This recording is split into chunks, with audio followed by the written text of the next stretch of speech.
Hello everyone, तो कैसे हैं? आई होप कि सभी लोग स्वस्थ होंगे और अपनी अपनी काउंसलिंग जो है टाइम पे करा रहे होंगे। काउंसलिंग में आ रहे हैं विभिन्न प्रकार की समस्याओं को लेके हर रोज जो है सैकड़ों मैसेज जो है यूट्यूब पर देखने को मिलता है कमेंट बॉक्स में। तो उस कमेंट के आधार पे ये वीडियो बनाना जरूरी हो गया था। बहुत दिनों के से वीडियो कोई नहीं बन रहा था, लाइव मैं आता था लेकिन लाइव पे उतने लोग नहीं जुड़ पाते हैं। तो मैं अभी आपको इस वीडियो में जो भी डॉक्यूमेंट वेरिफिकेशन में हो रही समस्याएं हैं उन सभी के बारे में चर्चा करूंगा और उसका निदान भी बताने वाला हूं। तो प्लीज आप चैनल को पे जो है इस वीडियो को अंत तक जरूर देखें। अगर अंत तक नहीं देखेंगे तो आपका डाउट जो है छूट जाएगा, डाउट रह जाएगा। तो चलिए बिना किसी देरी के हम इस वीडियो को शुरू करते हैं। और चैनल पर नए हो तो प्लीज चैनल को सब्सक्राइब कर लीजिएगा। वीडियो हेल्पफुल लगे तो प्लीज चैनल को लाइक करके दूसरों के पास भेज दीजिएगा।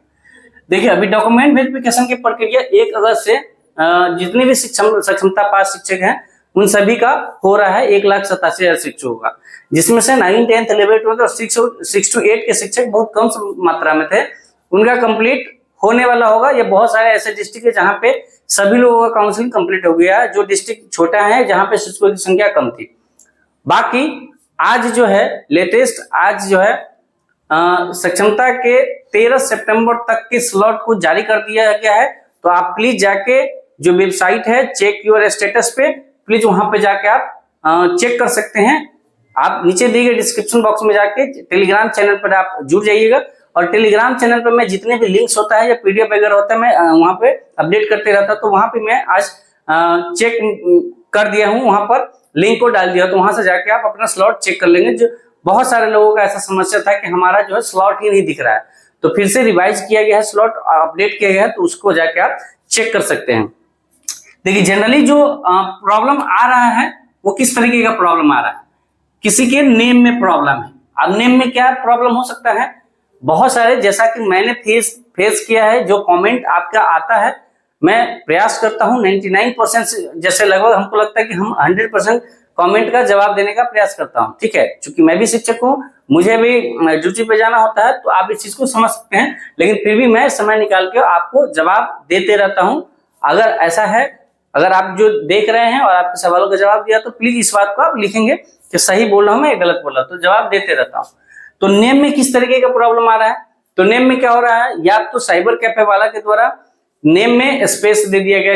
जैसे एक कैंडिडेट था जयप्रकाश मेहता करके, तो उनका जयप्रकाश अलग अलग मेहता है और उनका जयप्रकाश को एक साथ अटैच कर दिया, तो वहां पे उनका ओटीपी नहीं आया। तो एक तो नाम में उस तरीके का प्रॉब्लम होगा। दूसरा होगा कि कोई एक लेटर छूट गया फॉर्म भरते वक्त, या किसी डॉक्यूमेंट में 10th में सही है, इंटर में एक और लेटर छूट गया है, ग्रेजुएशन में सही है और लेटर छूट गया है। ठीक है, उसके बाद कहीं कहीं जो है, जैसे मान लीजिए कि नीरज है तो कहीं में NI लिखते हैं, और किसी में जो है जैसे कि नियुक्ति पत्र में या फिर दक्षता में, या जो भी आप बाहर में इन सर्विस में कोर्स किए हैं, तो वहां बहुत सारे ऐसे लोगों का है कि किसी का जो है रीना RINA है और किसी में REE कर दिया है। तो नाम में इस तरीके का प्रॉब्लम आपको देखने को मिल सकता है।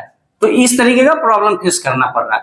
फादर्स नेम में भी उसी टाइप का चीज है, या तो स्पेस का प्रॉब्लम है, या फिर किसी में जो है किसी डॉक्यूमेंट में जो है श्री लगा दिया गया है ना, आगे का जो प्रीफिक्स होता है श्री वो लगा दिया गया है। उसके बाद कहीं का टाइटल जो है शॉर्ट कर दिया गया है। अब किसी का नाम मान लीजिए जय प्रसाद सिंह है, तो बहुत सारे ऐसे डॉक्यूमेंट में जहां में जय प्रसाद पूरा है, कहीं कहीं जय PD से प्रसाद हो गया, सिंह से SN से कर दिया। तो बहुत सारे ऐसे डॉक्यूमेंट है जहां पे इस तरीके का केस आ रहा है।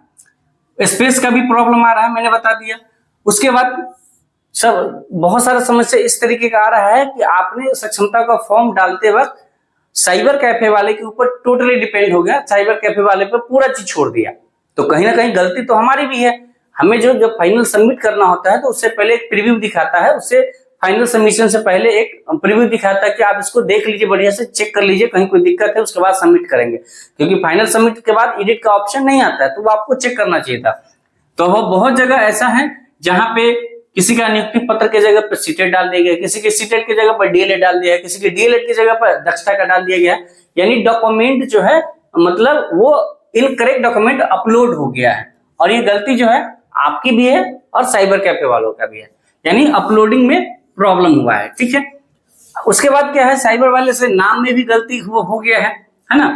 कहीं कहीं जो है बहुत सारे लोगों में आधार का कुछ नंबर गलत डला गया है, आधार कुछ और है और नंबर कुछ और डला गया है, किसी का आधार में एक नंबर कम डला गया है। तो इस तरीके की समस्या आए दिन आ रहा है, हर दिन आपको फेस करना पड़ रहा है। अगर ऐसी समस्या आपकी भी है तो प्लीज कमेंट में जरूर बताएंगे। क्योंकि मैं वीडियो बनाने का समय नहीं हो पाने के रीजन मैं तुरंत जो है लाइव आने का प्रयास करता हूँ, है ना। और लाइव में आप जितने ज्यादा लोग जुड़ेंगे उतना ज्यादा जो है सवाल निकल के आएगा। तो हर दिन जो कमेंट आता है उस कमेंट को मैं लेने का प्रयास किया इस वीडियो में, बहुत समय निकाल के, ठीक है। तो बहुत दिनों से वीडियो कुछ नहीं आया था, ठीक है।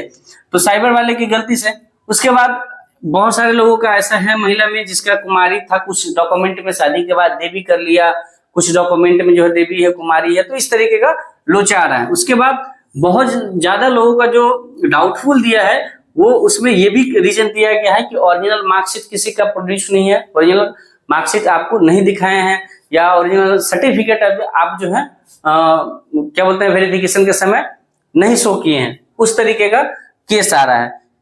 किसी का ओरिजिनल नियुक्ति पत्र भी नहीं है, और ये जो है कहीं ना कहीं विभाग की भी गलती है। 2004, 5, 6 वाले जितने भी बहाली हुई हैं उसमें क्या होता था कि एक ही साथ जितने 6-7 लोगों का एक प्रखंड में बहाली होती थी तो वहां एक ही मतलब लेटर में सभी का नाम होता था और सबको फोटो कॉपी दिया जाता था, ओरिजिनल विभाग के पास रहता था। तो उस केस में ओरिजिनल नियोजन पत्र जो है उनके पास नहीं होगा तो वो कहां से दिखाएंगे। तो इस वाले प्रॉब्लम में दिक्कत आ रही है, हम सभी का सोल्यूशन बताएंगे अभी आपको। फिर हाथ से लिखा हुआ नियुक्ति पत्र, अरे भाई 2022 वाले में जो 2022 वाले हैं जो मैं खुद नियुक्त हूँ उसमें भी जो अभी लेटेस्ट का जमाना चल रहा है उसमें भी बहुत सारे ब्लॉक में, बहुत सारे डिस्ट्रिक्ट में हाथ से लिखा ही नियुक्ति पत्र दिया गया है। तो वो जब विभाग ही देती है तो शिक्षक क्या करेंगे, जो दिया है वो दिखाया गया है। बहुत जगह ये भी डाउट आ रहा है, बहुत जगह कमेंट आ रहा है कि डीजी लॉकर के सीटेड मार्कशीट और सर्टिफिकेट को मान्य नहीं माना जा रहा है, बोल रहा है कि ओरिजिनल दिखाइए। मतलब हद है ये। आप खुद लॉजिकल सोचिए ये किस कारण हो सकता है। या तो फुल इंस्ट्रक्शन नहीं दिया गया होगा फुल्ली, या जो काउंसलर जो काउंसलिंग कर रहे हैं उनको इस चीज की नॉलेज नहीं है कि भैया डीजी लॉकर से ही सीटेड का मार्कशीट और सर्टिफिकेट प्रोड्यूस होता है, वहीं से दिया जाता है, अदरवाइज उसका कोई भी जो है हार्ड कॉपी नहीं मिलता है। तो ये उनके जानकारी के अभाव की वजह से है। अब इसमें जितनी भी चीजें की समस्या है, और समस्या में अगर किसी भी तरीके से आपको डाउटफुल दिया जाता है या फिर आपकी काउंसलिंग नहीं हो पाती है तो उसमें काउंसलर की कोई गलती नहीं है। मैं आपको ये बता रहा हूं, क्योंकि काउंसलर जो है आपकी काउंसलिंग कहाँ हुई, डीआरसीसी पे। डीआरसीसी का मतलब क्या होता है, डिस्ट्रिक्ट, डीआरसीसी डिस्ट्रिक्ट, उसके बाद रजिस्ट्रेशन एंड क्या बोलते हैं काउंसलिंग सेंटर, है ना। तो जहां पे जिला क्या बोलते हैं उसको प्रबंधन एवं परामर्श केंद्र ये है, उसमें काम क्या होता है, आपको क्रेडिट कार्ड योजना हो गया, जब विभाग 7 निश्चय के थ्रू बिहार सरकार द्वारा दी गई जो भी जानकारी होती है, मतलब बच्चों के हित में स्टूडेंट के लिए वो काम दिया जाता है। तो उनको अचानक ही काउंसलिंग करने का ऑप्शन मिला है, और वहां से एक ही लेटर में दिया गया था जब सक्षमता का अंतिम जो गाइडलाइन जारी किया गया था उसमें साफ साफ मेंशन किया गया था ये डॉक्यूमेंट का आपको सबका ओरिजिनल कॉपी चेक करना है। तो भैया काउंसलर को तो एक ही स्टेप में बता दिया गया कि आपको सबको ओरिजिनल चेक करना है और बहुत बारीकी से चेक करना है, थोड़ा भी त्रुटि हो तो आप उसको डाउट में डाल दीजिए। तो काउंसलर को तो जो इंस्ट्रक्शन मिला है वो कर रहे हैं। अच्छा, बहुत सारे काउंसलर ऐसे भी हैं जिनको पता ही इस चीज का कि सीटेट का ओरिजिनल मार्कशीट नहीं होता है हैंड में, मतलब उसका जो हार्ड कॉपी, तो वो कहां से प्रोड्यूस करे। जैसे कि हम लोग भी तो सीटेट किए हैं, तो हम लोग का कहाँ काउंसलिंग में किसी प्रकार का प्रॉब्लम हुआ उनको पता होगा। उसके बाद हाथ से लिखा हुआ नियुक्ति पत्र हमें भी मिला था 2022 में, कोई दिक्कत नहीं हुआ है। तो ये डिपेंड करता है आपके डिस्ट्रिक्ट में जो आपके काउंसलिंग कर रहे हैं काउंसलर आपका, उस पर भी डिपेंड करता है। दूसरी बात, सबसे पहली बात कि आपका जो है डॉक्यूमेंट चेक तभी होगा जब आपके मोबाइल पे ओटीपी आएगा, और ओटीपी आने के लिए बहुत सारे लोगों का ये भी कंक्लूजन है कि सर हमने सक्षमता फॉर्म डालते वक्त दूसरा नंबर दिया था, कोई दूसरा मोबाइल नंबर दिया था, और आधार में कोई दूसरा मोबाइल नंबर लिंक है, इससे कोई इशू नहीं है कि आपने कौन सा नंबर दिया है, बट आपको जो नंबर आधार में लिंक है वो मोबाइल लेके जाना है। ठीक है, क्योंकि इस नंबर पे आपका स्लॉट आएगा, स्लॉट का मैसेज आएगा। अगर ये नंबर नहीं है तो स्लॉट आपको चेक करते रहना पड़ेगा, लेकिन अगर दोनों नंबर है तो एक पर तो आपका स्लॉट का मैसेज आएगा, जिससे आपको ये पता चलेगा कि हमारी काउंसलिंग किस दिन है और कब है, कितने बजे। तो इस नंबर पे मैसेज आएगा। और आधार लिंक वाले मैसेज पे जैसे ही आपका क्या बोलते हैं बायोमेट्रिक वगैरह हो जाएगा, सक्षमता कैसे की जाती है स्टेप बाय स्टेप, उसके रिलेटेड मैंने वीडियो बनाया है, आप जाके देखिए। एकदम एंट्री से लेके रिसीविंग लेने तक की सारी जानकारी मैंने दी है एक ही वीडियो में। ठीक है, तो वो चीज आप जाके देख लीजिएगा, चाहे हम आई बटन में उसका लिंक दे देंगे। उसके बाद आधार लिंक मोबाइल पे ओटीपी आएगा। अब ये ओटीपी कब आएगा? जब आपका आधार में दिया गया डाटा है ना और सक्षमता में डाला गया डाटा, सक्षमता में डाला गया डाटा, इन दोनों डाटा में मैच होना चाहिए। मैच होगा तभी आपका ओटीपी गिरेगा। और ओटीपी आएगा, काउंसलर आपका ओटीपी देंगे, आप वेरीफाई करेंगे, उसके बाद उनके जो सिस्टम में है आपका पूरा काला चिट्ठा खुलेगा कि आपने सक्षमता के समय कौन कौन सा अपलोडिंग किया था। उसके बाद आपको डाउटफुल की कैटेगरी में डाला जाएगा अगर किसी तरह के डॉक्यूमेंट में प्रॉब्लम है। तो पहले तो आपका जो है ओपन होना चाहिए आधार लिंक मोबाइल पे, ओटीपी वेरिफिकेशन होना चाहिए।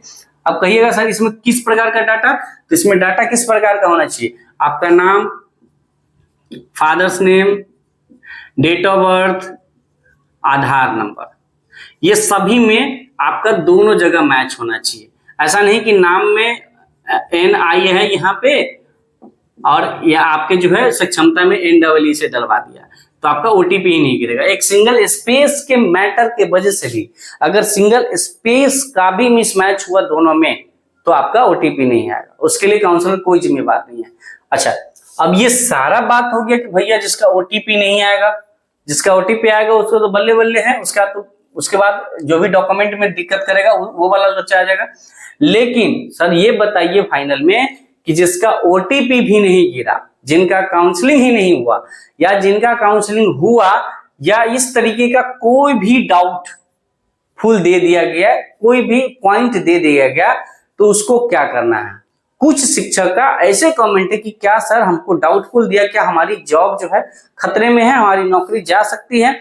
तो सबसे पहले बात कि यदि आप जेन्युइन हैं, आपके सारे डॉक्यूमेंट ओरिजिनल हैं, सभी कोर्स आपने सही से किया है, कोई भी डॉक्यूमेंट आप खरीद बिक्री का नहीं लाए हैं, किसी फर्जी तरीके से आपकी काउंसलिंग या पोस्टिंग नहीं हुई है, तो आपको घबराने की 1% भी आवश्यकता नहीं है।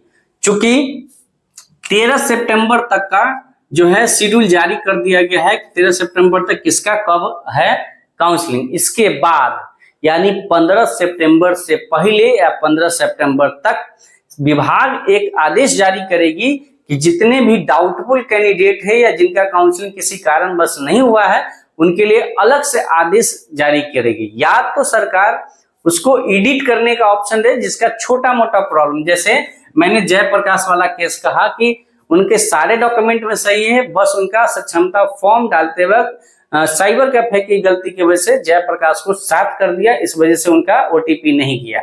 तो उस केस में एडिट के ऑप्शन से वो छोटी मोटी प्रॉब्लम सेम हो सकती है। क्या क्या हो सकते हैं? एक तो स्पेस वाला प्रॉब्लम ठीक हो गया। दूसरी बात कि अगर साइबर कैफे वाला की गलती से अगर अपलोडिंग कोई दूसरा डॉक्यूमेंट का हो गया तो उसको सही कर सकते हैं। ठीक है, उसके बाद अगर ओरिजिनल मार्कशीट उस समय नहीं डाला गया था, अभी है तो वो डाल देंगे, इससे ये चीज से सही हो जाएगा। बाकी ये सब चीज तो कुमारी देवी तो 1 मिनट का काम नहीं है, तो एडिटिंग का भी ऑप्शन मिलेगा। आप बस आपको अगले आदेश तक वेट करना है, घबराना नहीं है। जब इतने दिन आप वेट कर लिए, आपको फरवरी मार्च में एग्जाम हुआ था, अभी अगस्त सितंबर में आप काउंसलिंग करवा रहे हैं, तो जब इतना दिन वेट किए तो आपको ये या तो आप डॉक्यूमेंट पहले सुधार लिए होते, बट जब इतना दिन आप वेट कर लिए तो हाँ। एक और जो सबसे बड़ा क्वेश्चन आता है कि क्या सर अभी हम सुधार करवाने का काम करें, क्या सुधार करवाएं? तो ये गलती भूल के भी मत करिएगा। होगा क्या कि अगर आपके किसी डॉक्यूमेंट में कोई दिक्कत है और अभी आपने उसको सुधार करवाने का प्रयास किया तो ये सुधार के आ जाएगा, मान लीजिए सुधार के आ जाएगा। अब क्या होगा कि आपने अपलोड किया है पुराना डॉक्यूमेंट जो करेक्शन वाला जो इनकरेक्ट था, अब उसमें जब नया सुधार के आएगा तो इसमें आपका सीरियल नंबर चेंज मिलेगा, है ना, इसमें डेट, इशू डेट चेंज मिलेगा आपको, है ना। तो ये सब चीजें जो हैं आपको फिर मिसमैच का केस कर देगा। तो प्लीज आपसे हाथ जोड़ के विनती है कि अभी आप फिलहाल कोई चेंजिंग करने का प्रयास नहीं करें। मैंने हर अपने वीडियो में या हर लाइव में चिक के बताया कि आपको अभी कुछ करने की आवश्यकता नहीं है। बस यदि आप इस चीज से पीड़ित हैं, ऐसे प्रॉब्लम से पीड़ित तो सिर्फ और सिर्फ इस चैनल से आप जुड़े रहेंगे। आपको टाइम टू टाइम या तो कम्युनिटी पोस्ट में हो या टेलीग्राम चैनल पे हो या यूट्यूब पे वीडियो बना के हो, मैं किसी न किसी तरीके से आपको अपडेट कर दूंगा कि कब से क्या चीज चेंज हो रही है, आपको कहाँ आवेदन देना है, क्या करना है, कैसे एडिट का ऑप्शन देना है, कैसे री अपलोडिंग करना है, सारी समस्या मैं टाइम टू टाइम आपको अपडेट करते रहूंगा। तो ये वीडियो बनाने का पर्पस यही था कि आप लोगों का भर भर के कमेंट आ रहा था, काफी शिक्षक परेशान नजर आ रहे थे जिनको भी डाउटफुल दिया गया है या किसी कारणवश उनकी काउंसलिंग अभी तक नहीं होगी। जेन्युइन बातें हैं, मैं आपकी दर्द को समझ सकता हूं, क्योंकि जब तक मेरी भी काउंसलिंग नहीं होती तो मुझे भी डर लग रहा था, जबकि मेरा एक एक जो है किसी में एक अक्षर का भी कोई गलती नहीं है, लेकिन तब तक डर लग रहा था क्योंकि मतलब उटपटांग तरीके का काउंसलिंग हो रहा है, हर जिला में हर तरीके से काउंसलिंग हो रहा है। मतलब आप सोचिए ना कि सीटेट का ओरिजिनल मार्कशीट तो नहीं देता है विभाग, तो कहां से लोग लाएगा। ये छोटी छोटी जानकारी काउंसलर के पास नहीं है। अब जो शिक्षक का काउंसलिंग सिर्फ और सिर्फ इस सीटेट के लॉकर, डिजी लॉकर की वजह से रोका गया है, बताइए उसकी क्या गलती है। ये तो मानसिक प्रताड़ना से गुजर रहे हैं बेचारे। अब जिसकी नियुक्ति पत्र जो है हाथ से लिखा था और सिर्फ इस वजह से उनकी काउंसलिंग में डाउटफुल लिखा गया तो वो तो स्वाभाविक है कि वो कष्ट में होंगे, उनको वो मेंटली टॉर्चर हो रहे होंगे। तो मैं ये वीडियो बनाने का मेन मकसद यही था कि आपको इन सारे प्रॉब्लम के बारे में क्लियर कर देना कि आपको घबराने की आवश्यकता नहीं है। मैं बोल रहा हूं तो प्लीज मेरे पर ट्रस्ट करिए। यदि आप मेरे वीडियो को देखते हैं तो ट्रस्ट करिए, जो भी समस्याओं का निदान का समय आएगा, ऑप्शन मिलेगा, वो आपके सामने मैं लेके फिर से हाजिर होऊंगा। तब तक के लिए आप स्वस्थ रहिए, मस्त रहिए और अपने काम में बिंदास तरीके से फ्री होके रहिए। आपके लिए हम है टाइम टू टाइम अपडेट करने के लिए। चलिए, आई होप कि इस वीडियो से आपकी थोड़ी बहुत जो है जानकारी क्लियर हुई होगी और डाउट क्लियर हुआ होगा और आप थोड़े फ्री माइंड से रहने का प्रयास करेंगे। जैसे ही कुछ न्यूज आता है, एडिटिंग, अपलोडिंग या फिर रीशेड्यूलिंग जो होगा, आप लोग का रीशेड्यूल करके फिर से बुलाया जाएगा। विभाग की अलग कमेटी बैठेगी, वो अपने तरीके से चेक करेगी, है ना। किसी के गलती के वजह से आपको कहीं कुछ होने जाने को नहीं है, ये आप निश्चिंत रहें। तो चलिए मिलते हैं नेक्स्ट वीडियो में नेक्स्ट टॉपिक के साथ। यदि इस वीडियो से संबंधित और भी अगर कोई डाउट रह गया हो तो प्लीज आप कमेंट कर दीजिएगा और ये वीडियो वैसे शिक्षकों के पास जरूर शेयर करने का प्रयास करिएगा जो इनसे पीड़ित है और वो ज्यादा मेंटली टॉर्चर है। उनको कहिएगा कि आपको घबराने की आवश्यकता नहीं है, मैंने हर वीडियो में चिक के बोला है। तो चलिए मिलते हैं नेक्स्ट वीडियो में, तब तक के लिए आप स्वस्थ रहिए, मस्त रहिए, अपने काम में व्यस्त रहिए। Thank you so much. जय हिंद,